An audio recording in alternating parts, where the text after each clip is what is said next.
जब समंदर में उतर ही गए हैं तो किनारा भी आएगा।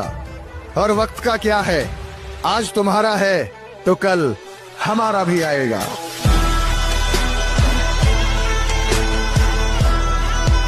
क्या हुआ तेरे सपने का? हवा में उड़ गया ना? अरे सपना साकार तो कर। सोचा नहीं था कि तू भी बाकियों की तरह निकम्मा। खुद को ऐसा बनाने की कोशिश करो कि जहां तुम हो वहां सभी तुम्हें प्यार करें। जहां से तुम चले जाओ तुम्हारे जाने के बाद वहां सभी तुम्हें याद करें। और जहां तुम जाने वाले हो वहां पहले से ही लोग तुम्हारा इंतजार करते हुए, है ना? लहरों को शांत देखकर ये ना समझना कि समंदर में रवानी नहीं है। लहरों को शांत देखकर ये ना समझना कि समंदर में रवानी नहीं है। जब भी उठेंगे तूफान बन के उठेंगे। इस वक्त आप लोग जहां पर भी बैठे हो अपने आसपास नजरें घुमाओ और देखो कोई लोहे की चीज दिख रही है आपको? अगर दिख रही है तो उसे उठाओ और आसमान में उड़ा दो। क्या सोचने लग गए कि कैसी पागलों जैसी बातें कर रहा है ये आदमी? ठीक सोच रहे हो आप, क्योंकि ये बात मैंने नहीं, आज से 117 साल पहले दो भाइयों ने बोली थी और लोगों ने उन्हें पागल ही बोला था। वो कहते थे हम कुर्सी उड़ा देंगे, टेबल उड़ा देंगे, लोहे को उड़ा देंगे, हम एक ऐसी मशीन बनाएंगे कि इंसान को भी आसमान में उड़ा देंगे। लोगों ने कहा इनकी बुद्धि खराब हो गई है, कैसी पागलों जैसी बातें करते हैं ये आदमी। लोग उन्हें पागल बोलते रहे और वो दिन रात पागलों की तरह एक्सपेरिमेंट करते रहे। कई साल लग गए, लेकिन अपने इसी पागलपन की वजह से इन्होंने इतिहास बना दिया। जिस लोहे को उठा ना सके 1000 आदमी, उसे आसमान में उड़ा दिया। कितने सपने देखते हो आप? कितना ऊपर उड़ना चाहते हो? कितना बड़ा बनना चाहते हो? यार मैं इतना बड़ा बनना चाहता हूं, इतना बड़ा बनना चाहता हूं। अबे रुक, इतना बड़ा बनने के लिए तुझे पागल बनना पड़ेगा। बता तू बन सकता है? इतना बड़ा बनने के लिए तुझे अपने दिमाग में एक सॉफ्टवेयर इंस्टॉल करना पड़ेगा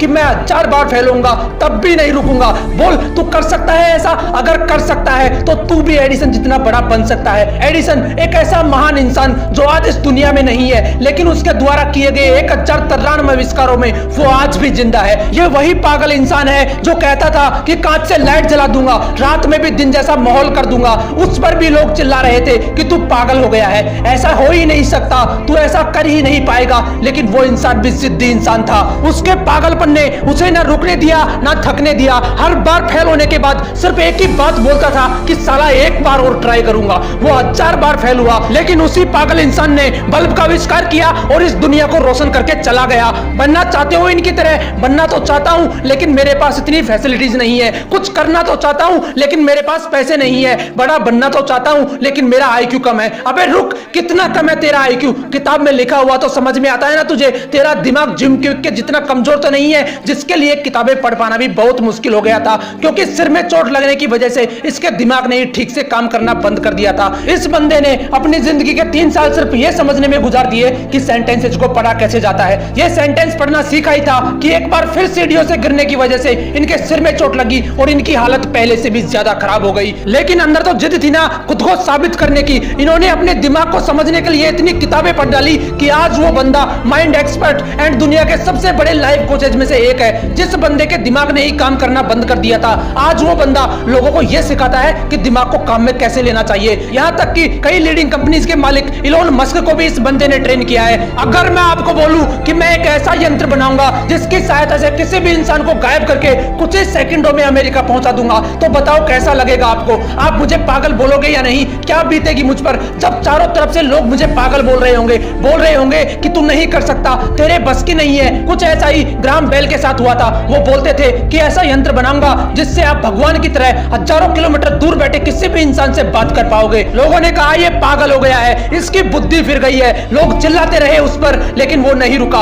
एक के बाद एक एक्सपेरिमेंट करता चला गया और वो यंत्र बनाकर दिखा दिया जो पूरी दुनिया को असंभव लगता था, जिसे आप टेलीफोन के नाम से जानते हो। क्या अलग था इन लोगों में यार? ये कोई भगवान थे या इनके रावण की तरह 10 सिर थे? इनके शरीर में भी 206 हड्डियां थी, वही लाल रंग का खून था। फर्क सिर्फ इतना है कि ये इंसान जिद्दी इंसान थे। इनके अंदर एक ऐसा पागलपन था कि साला 1000 बार फेल होना मंजूर है लेकिन हारना नहीं। तुम्हारे पास 1000 बहाने होते हैं, लेकिन उनके पास सिर्फ एक सपना था और उस सपने को पूरा करने के लिए उन्होंने अपनी जी जान लगा दी। लेकिन तुम सिर्फ सपने देखते हो, उन्हें पूरा करने के नाम पर तुम्हारी हवा टाइट हो जाती है। क्या अलग था यार इन लोगों में? वो भी तुम्हारी तरह ही इंसान थे, फिर तुम क्यों नहीं कर सकते? तुम क्यों ऐसा सोचते हो कि लोग क्या सोचेंगे? क्यों अपने आप को कमजोर फील करते हो? क्यों तुम एक ठोकर लगने के बाद हार हार मान लेते हो। याद रखना, हारने वाला कभी असफल नहीं होता, लेकिन जो हार मान लेता है वो कभी सफल नहीं होता। इसलिए अपना एक लक्ष्य डिसाइड करो और उसके पीछे तब तक दौड़ते रहो जब तक वो आपको मिल नहीं जाता। लोग आपको रोकेंगे, टोकेंगे, डराएंगे, धमकाएंगे, लेकिन रुकना नहीं है,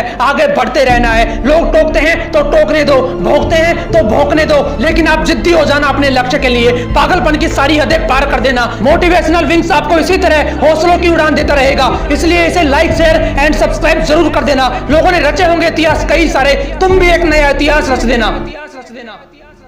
मिलते हैं नेक्स्ट वीडियो में एक नए मोटिवेशन।